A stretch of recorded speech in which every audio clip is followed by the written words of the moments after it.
કેમ છો વિદ્યાર્થી મિત્રો? મજામાં ને? આજે આપણે ધોરણ 8 સામાજિક વિજ્ઞાન વિષયમાં પાઠ 13 માનવ સંસાધન એની સ્વઅધ્યયન પોથીના પ્રશ્નો જોઈશું. પહેલો પ્રશ્ન છે, નીચે આપેલા દરેક પ્રશ્નના ઉત્તર માટે આપેલા વિકલ્પોમાંથી સાચો વિકલ્પ શોધીને ખાનામાં લખો. પહેલો પ્રશ્ન છે, નીચે આપેલા રાજ્યોને તેના વસ્તીના પ્રમાણમાં વધુથી ઓછા મુજબ ક્રમમાં ગોઠવો.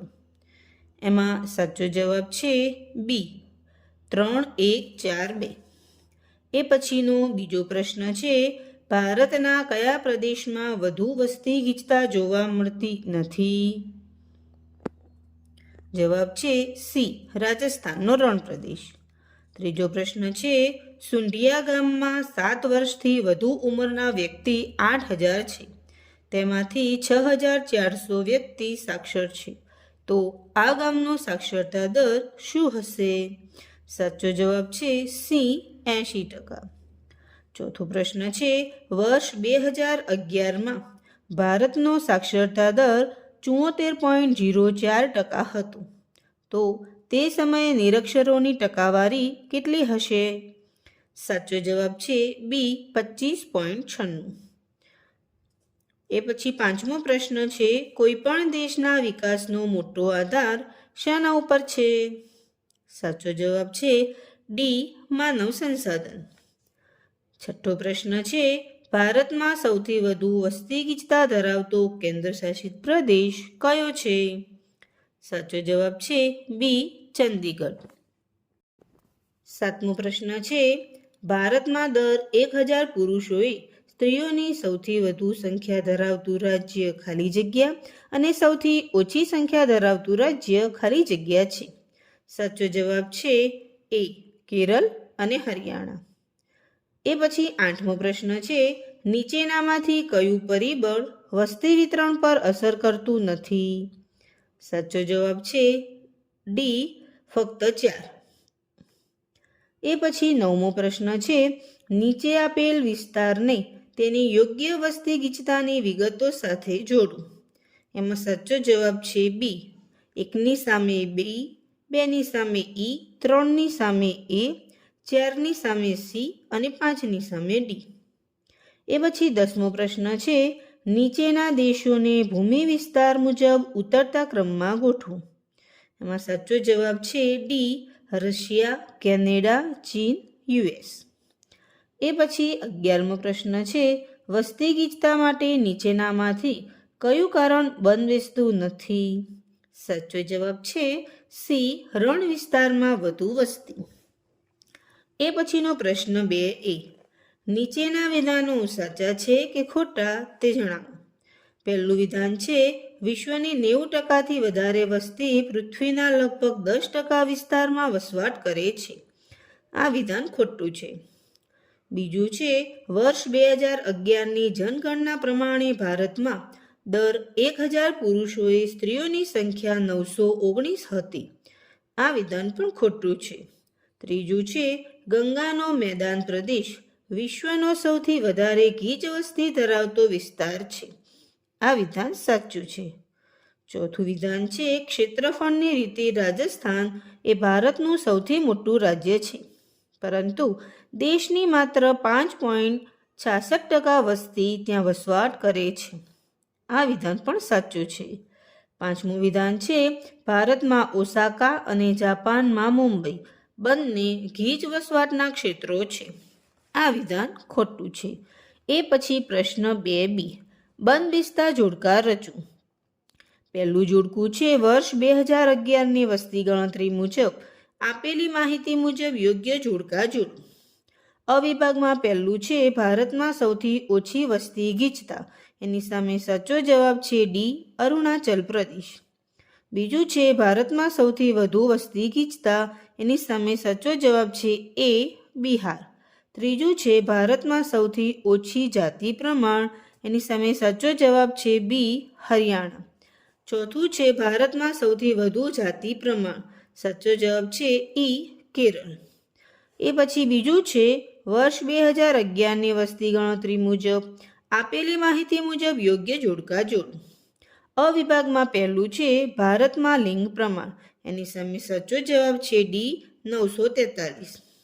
બીજું છે ભારતમાં સાક્ષરતા પ્રમાણ. એની સામે સાચો જવાબ છે સી 74.04%. ત્રીજું છે ગુજરાતમાં લિંગ પ્રમાણ. એની સામે સાચો જવાબ છે ઈ 919. ચોથું છે ગુજરાતમાં સાક્ષરતા પ્રમાણ. એની સામે સાચો જવાબ છે એ 79.31%. એ પછીનો પ્રશ્ન 3 ખાલી જગ્યા પૂરો. પહેલી ખાલી જગ્યા છે વર્ષ 2021માં વસ્તી ગણતરી ખાલી જગ્યા મહામારીના કારણે થઈ શકી નથી. જવાબ છે કોરોના. બીજી ખાલી જગ્યા છે વર્ષ 2011ની વસ્તી ગણતરી મુજબ ભારતની વસ્તી ગીચતા ખાલી જગ્યા અને વિશ્વની સરેરાશ વસ્તી ગીચતા ખાલી જગ્યા છે. પહેલી ખાલી જગ્યામાં જવાબ છે 382. બીજી ખાલી જગ્યામાં જવાબ છે 54. એ પછીની ત્રીજી ખાલી જગ્યા છે વર્ષ 2011 મુજબ ભારતમાં સ્ત્રી પુરુષનું પ્રમાણ ખાલી જગ્યા છે. જવાબ છે 943.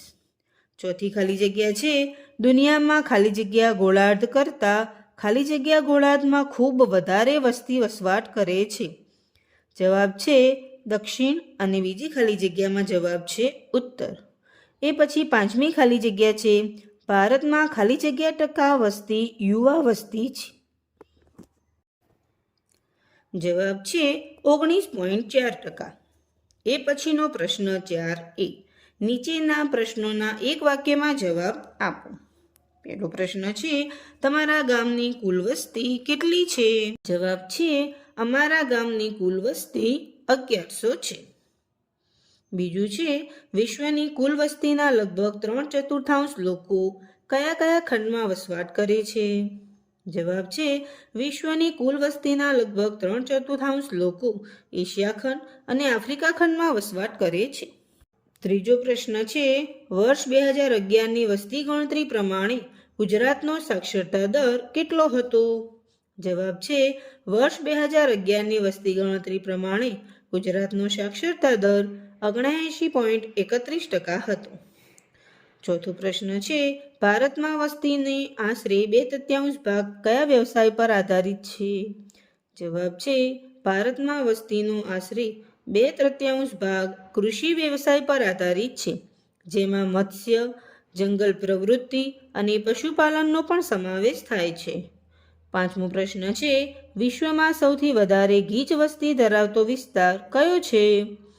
જવાબ છે વિશ્વમાં દક્ષિણ પૂર્વ એશિયા, યુરોપ અને ઉત્તર પૂર્વ ઉત્તર અમેરિકા ગીચ વસ્તી વિસ્તારો ધરાવે છે. એ પછીનો પ્રશ્ન 4B. નીચે પ્રશ્નોના ટૂંકમાં જવાબ આપો. પહેલો પ્રશ્ન છે ભારતના કયા રાજ્યમાં સ્ત્રી પુરુષનું પ્રમાણ વધારે છે? કેટલું? ભારતના કેરળ રાજ્યમાં સ્ત્રી પુરુષનું પ્રમાણ વધારે છે, જે 1037 છે. બીજો પ્રશ્ન છે વસ્તી ગીચતા એટલે શું અને તે શોધવાનું સૂત્ર લખો. જવાબ છે પૃથ્વીની સપાટીના એકમ ક્ષેત્રમાં વસવાટ કરનારા લોકોની સંખ્યાને વસ્તી ગીચતા કહે છે. વસ્તી ગીચતા બરાબર દેશની કુલ વસ્તી ભાગ્યા દેશનું કુલ ક્ષેત્રફળ. ત્રીજો પ્રશ્ન છે વસ્તી ગીચતા પર અસર કરતા ભૌગોલિક પરિબળો જણાવો. જવાબ છે વસ્તી ગીચતા પર આબોહવા, જમીન, જળ અને ખનિજ જેવા ભૌગોલિક પરિબળો અસર કરે છે. ચોથો પ્રશ્ન છે સાક્ષરતા દર શોધવાનું સૂત્ર લખો. સાક્ષરતા દર બરાબર 7 વર્ષ કે તેનાથી વધુ ઉંમરના સાક્ષર વ્યક્તિઓની સંખ્યા ભાગ્યા 7 વર્ષ કે તેનાથી વધુ ઉંમરની વસ્તી ગુણ્યા 100. પાંચમો પ્રશ્ન છે લિંગ પ્રમાણ જાણવા માટેનું સૂત્ર કયું છે? જવાબ છે સ્ત્રી પુરુષનું પ્રમાણ બરાબર મહિલાની વસ્તી ભાગ્યા પુરુષની વસ્તી ગુણ્યા 1000. એ પછીનો પાંચમો પ્રશ્ન છે નીચે આપેલા પારિભાષિક શબ્દોની સમજૂતી આપો. પહેલો શબ્દ છે વસ્તી વિતરણ. પૃથ્વી સપાટી પર જે પ્રકારે વસ્તી ફેલાયેલ છે તેને વસ્તી વિતરણની તરાહ કે વસ્તી વિભાજન કહે છે? બીજું છે વસ્તી ગીચતા. પૃથ્વીની સપાટીના એકમ ક્ષેત્રમાં વસવાટ કરનારા લોકોની સંખ્યાને વસ્તી ગીચતા કહે છે, જેને સામાન્ય રીતે દર ચોરસ કિલોમીટરમાં રજૂ કરી શકાય છે.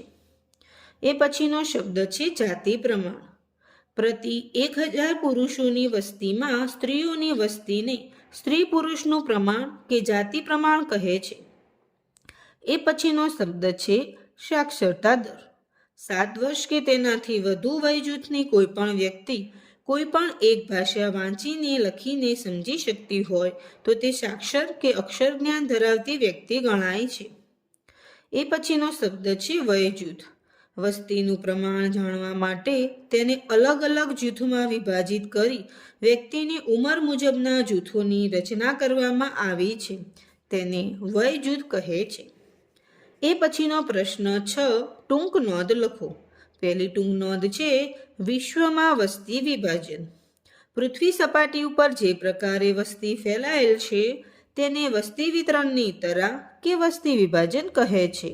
ઈસવીસન 1999માં વિશ્વની વસ્તી આશરે 6 અબજ હતી, જેમાંથી વિશ્વની 90%થી વધારે વસ્તી પૃથ્વીના લગભગ 30% વિસ્તારમાં વસવાટ કરે છે. વિશ્વમાં વસ્તીનું વિતરણ ખૂબ અસમાન છે. કેટલાક વિસ્તાર ગીચ વસ્તી ધરાવે છે, કેટલાક ખૂબ ઓછી ગીચ વસ્તી ગીચતા ધરાવે છે. એ પછીની બીજી ટૂંક નોંધ છે વસ્તી ગીચતા પર અસર કરતા કોઈ પણ 2 પરિબળ વિશે ટૂંકમાં જણાવો. પહેલું પરિબળ છે આબોહવા. વસ્તી સામાન્ય વિષમ તીવ્ર આબોહવા એટલે કે ખૂબ ગરમ કે ખૂબ ઠંડા વિસ્તારોમાં રહેવાનું પસંદ કરતી નથી. બીજું પરિબળ છે સામાજિક પરિબળ. સારા રહેઠાણ, શિક્ષણ અને સ્વાસ્થ્યની સગવડોના વિસ્તારો વધુ ગીચતાવાળા છે, દાખલા તરીકે પુણે. એ પછીની ત્રીજી ટૂંક નોંધ છે વિશ્વ, કૃષિ અને ઔદ્યોગિક ક્ષેત્ર. આજે પણ વસ્તીનો આશરે 2/3 ભાગ કૃષિ પર આધારિત છે. સંયુક્ત રાજ્ય અમેરિકામાં કુલ વસ્તીના 5% વસ્તી જ આવા પ્રાથમિક કાર્યોમાં જોડાયેલ છે. વિકસિત દેશોમાં તેના લગભગ 1/4 શ્રમિકો ઉદ્યોગમાં જોડાયેલા છે. આ ભાગ ખૂબ મહત્વનો છે કારણ કે આ એક જ ભાગ મૂલ્ય વૃદ્ધિ માટે પ્રત્યક્ષ રૂપે સંબંધ રાખે છે. એ પછીની ચોથી ટૂંક નોંધ છે ભારતનું વસ્તી વિતરણ. ભારતની વસ્તીનું વિતરણ અસમાન છે. પર્વતો, રણ પ્રદેશો તથા જંગલ ક્ષેત્રની સરખામણીએ મેદાનોમાં વસ્તી વધુ વસવાટ કરે છે. સામાન્ય રીતે મોટા વિસ્તારોના રાજ્યમાં વધુ વસ્તી હોય છે, પરંતુ આ નિયમ ત્યારે જ લાગુ પડે છે જ્યારે તેના પ્રાકૃતિક સંસાધનોનો આધાર વિશેષ જમીન સમતળ હોય. આવા રાજ્યો શહેરી ક્ષેત્રોમાં વસ્તી વધુ હોય છે. એ પછીનો પ્રશ્ન 7, નીચે આપેલ સૂચના મુજબ પ્રવૃત્તિ કરો. અહીં પ્રવૃત્તિમાં વિસ્તાર મુજબની સંખ્યા દર્શાવેલ છે. એ પછીનો પ્રશ્ન 8 નીચે આપેલ ભારતના રેખાંકિત નકશામાં જે તે વિગતોને લગતું રાજ્ય દર્શાવી રંગ પૂરવું. અહીં વિસ્તારના રંગ મુજબ રાજ્યોના નામ લખેલા છે અને નકશામાં રંગ પૂરી જે તે વિસ્તારો દર્શાવેલ છે.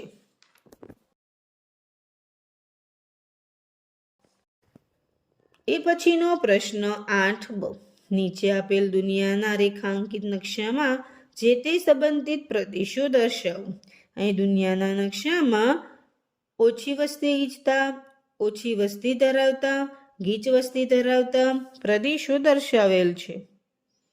વિદ્યાર્થી મિત્રો, અહીં આપણો આ સ્વાધ્યાય પોથીનો આ સ્વાધ્યાય અહીં પૂરો થાય છે. જો તમને અમારા આવા વિડીયો ગમતા હોય તો ચોક્કસથી લાઈક કરજો, અમારી ચેનલને સબસ્ક્રાઈબ કરજો અને બેલ આઇકન ઉપર ક્લિક કરજો, જેથી અમારા નવા આવતા વિડીયો તમને મળતા રહે. આભાર.